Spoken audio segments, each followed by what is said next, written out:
अस्सलाम वालेकुम एवरीवन। आमिर जमाल हमारे साथ है, तो you can ask question only Peshawar related and PSL related and raise your hand for the question. Thank you. जी अस्सलाम वालेकुम Aamir, this is Bahram Qazi from grassroots cricket. सबसे पहले मुबारकबाद आपको नॉक पे, अनलकीली हार गए, मगर मुझे ये बताएं कि आपकी बड़ी शानदार फॉर्म चल रही जब से ऑस्ट्रेलिया का वो टूर हुआ है, उस टूर से कितना कॉन्फिडेंस मिला और कितना कुछ सीखा आपने अपने करियर में, और उस सेलिब्रेशन के बारे में भी कुछ बताते चले। वहाँ वाली सेलिब्रेशन है यहाँ वाली? यहाँ वाली। बिस्मिल्लाहिर्रहमानिर्रहीम। आप सही कह रहे हैं, फॉर्म लगी अल्हम्दुलिल्लाह उसके लिए। और जब आप ऑस्ट्रेलिया जैसी कंडीशंस में खेल के आते हैं तो आपका जो मोराल और जो कॉन्फिडेंस का लेवल होता है वो अबव द स्काई होता है। और स्पेशली जब आप टेस्ट में परफॉर्म करके आते हैं तो T20 is not that hard, तो T20 मेरे ख्याल में ईजी हो जाती है आपके लिए।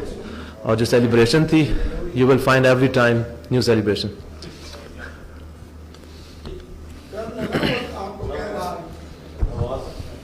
नवीद खोखर रोज टीवी से। आमिर भाई पता करना था, आज ज़बरदस्त किस्म की आपने बैटिंग की, लेकिन जब आप बॉल कर रहे थे तो हम बड़ा ऑब्जर्व कर रहे थे कि बाबर आजम आपके नज़दीक नहीं आ रहे थे, ना आप बाबर से कोई हेल्प ले रहे थे। एक ओवर में जब आपको 14-15 रन लगे तो वो आपके नज़दीक भी नहीं आए। क्या आप उनकी बात नहीं सुनते या वो आपको बात बताते नहीं है? नहीं, ऐसा कभी भी नहीं होता कि वो हमारी बात सुनते नहीं और या हम उनकी नहीं सुनते। वो क्या बताते, मतलब I think we are mature enough at this level, that's why we are playing PSL मेरे ख्याल में।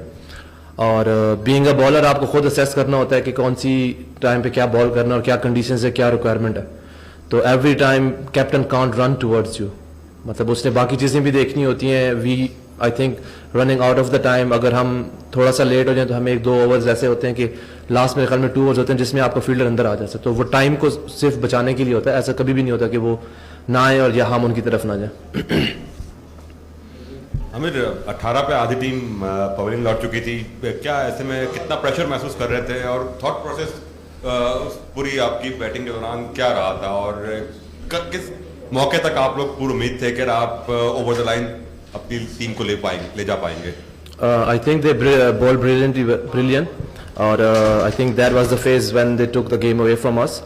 और जहाँ तक बात है, when you don't have to lose anything, so you go for everything. तो कोई प्रेशर नहीं था, ज़्यादा से ज़्यादा what was the worst part, out ही होना था। तो बस यही सारा जो बैक इन द माइंड चल रहा था, सारा कुछ यही चल रहा था। जी आमिर, अस्सलाम वालेकुम। अमीर हमजा, पेशावर ज़ल्मी टीवी से। अच्छा आमिर, मुझे ये बताइएगा कि पिच कैसे बिहेव कर रही थी, क्योंकि आपको काफ़ी हमने देखा कंफर्टेबल, लेकिन हमारे जो पेशावर ज़ल्मी के बाकी प्लेयर्स थे उन्होंने स्ट्रगल किया। तो ज़रा पिच की बताएंगे किस तरह बिहेव कर रही थी आपके लिए? देखिए, new ball, right condition, under the lights, जहाँ पे भी आप खेलेंगे, इवन आप सीमेंट पे भी खेलें तो स्विंग होगा। और स्पेशली नसीम शाह की क्वालिटी है कि वो करते हैं, स्विंग भी करते हैं, हर कंडीशंस में करते हैं। और मेरे ख्याल में क्रेडिट उनको देना चाहिए, क्योंकि वही एक फेस है जहाँ हम गेम ऑलमोस्ट लॉस्ट कर चुके थे।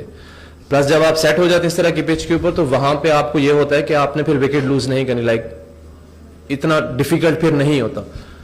हमने इतना एक्सपेक्ट नहीं किया था कि स्पिन भी इतना ज़्यादा होगा, ग्रिप भी बहुत ज़्यादा होगा, लेकिन वो सेकंड इनिंग में हुआ तो मेरे ख्याल में, और स्टार्ट में जो सीम हुआ तो उसमें हम इतना एक्सपेक्ट कर नहीं रहे थे। आमिर, ये बताएं कि ऑडियंस जो थी तमाशाई, उनके हवाले से एक जुमला और एक जुमला आपकी हार की वजह। हार की वजह मैं बता चुका हूँ कि जो फर्स्ट फेज था, वो जो फर्स्ट पावर प्ले और ब्रिलियंट क्राउड। आमिर क्राउड वही आमिर जमाल में यहाँ बैठ कोई बात नहीं। नासिर राजा FM 100 से। ये जो लीग है इसका स्लोगन है कि खुल के खेल। आपको किसी ने बताया आज है या आपने खुद ही आज पढ़ा है?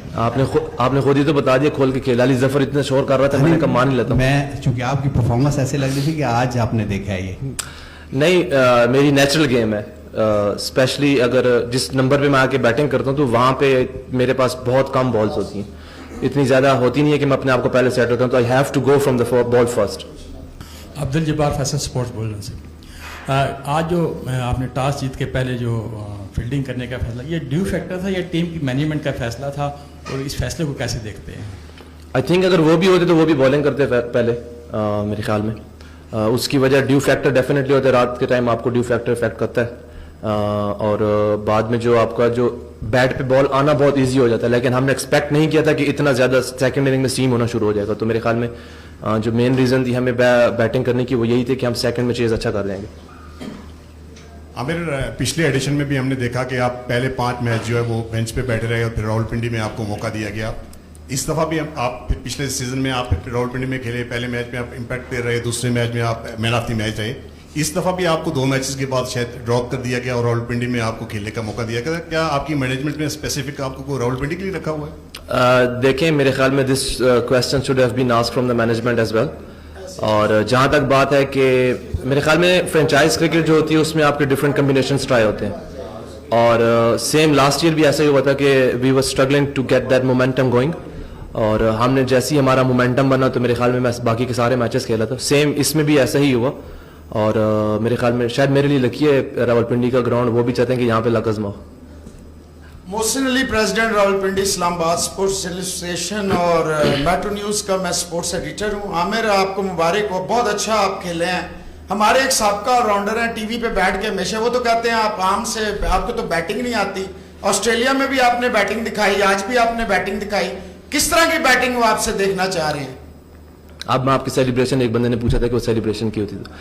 आई डोंट केयर अबाउट क्रिटिक्स। मेरा बीइंग ऑलराउंडर जो जॉब है, I think I am just trying to give my best and whoever talks about me behind me, I don't care. I think मेरा जो मेन फोकस होता है वो ये होता है कि जब भी मुझे या बॉलिंग में या बैटिंग में जहाँ पे भी मुझे मौका मिले तो मैं अपने आप को वैल्यूएबल टीम के लिए इम्पैक्ट प्लेयर साबित करूं। और बीइंग ऑलराउंडर, आप हर मैच में ऑलराउंडर से ना तो 50 एक्सपेक्ट करते हैं और ना ही 5 आउट एक्सपेक्ट करते हैं। तो या वो बैट से करेगा या वो बॉल से करेगा। तो I don't know his name, but ever his name is, तो due respect from him as well. उसने मेरी अच्छाई के लिए बात की होगी, इस वजह से बात की उसने।